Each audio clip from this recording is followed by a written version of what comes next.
السلام علیکم ورحمۃ اللہ وبرکاتہ۔ حضرات محترم، ایک صاحب نے سوال کیا ہے کہ کوئی انسان اگر روزہ رکھتا ہو اور نماز نہ پڑھتا ہو، اس صورت میں کیا اس کا روزہ مانا جائے گا کہ نہیں مانا جائے گا؟ اور ایسا شخص جو نماز نہ پڑھتا ہو وہ آگے روزہ رکھے یا روزے کو چھوڑ دے؟ تو حضرات محترم، اس کا جواب یہ ہے کہ نماز، روزہ، حج، زکوٰۃ یہ سب الگ الگ ارکان ہیں اور ان کے الگ الگ حکم بھی ہے۔ تو اگر کوئی انسان نماز نہیں پڑھتا ہے اور روزہ رکھتا ہے تو اس کا روزہ مان لیا جائے گا، لیکن نماز پڑھنا یہ فرض ہے اور فرض کو ترک کرنا یہ گناہ کبیرہ ہے۔ ہاں، وہ گناہ کبیرہ کا مرتکب ضرور ہوگا اور اس کو چاہیے کہ وہ اپنی نمازوں کی جلد سے جلد قضا کرے اور توبہ کرے۔ اور حضرات محترم، ایک بات ہم آپ کو یہ بھی بتا دے رہے ہیں کہ رمضان شریف میں اگر کوئی انسان تراویح نہ پڑھتا ہو اور روزہ رکھتا ہو تو کیا اس کا روزہ مانا جائے گا کہ نہیں؟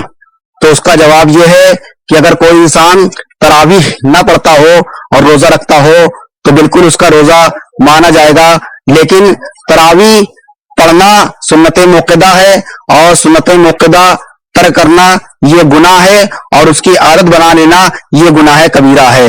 اور حضرات محترم، ایک بات ہم آپ کو یہی بتا دے رہے ہیں کہ اگر کوئی انسان نماز نہیں پڑھتا ہو تو کیا اس کی نماز جنازہ پڑھی جائے گی کہ نہیں؟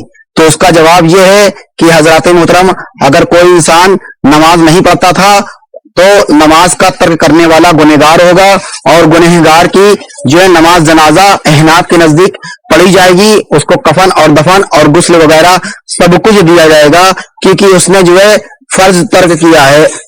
اور حضرات محترم، اس پر ایک بات ہم آپ کو اور بتا دے رہے ہیں کہ اگر کوئی انسان یہ کہے کہ اسلام میں روزہ ہی نہیں ہے تو اب وہ اسلام سے خارج ہو جائے گا، وہ کافر ہو جائے گا اور وہ مستحق نار ہو جائے گا، جہنم کا مستحق ہو جائے گا۔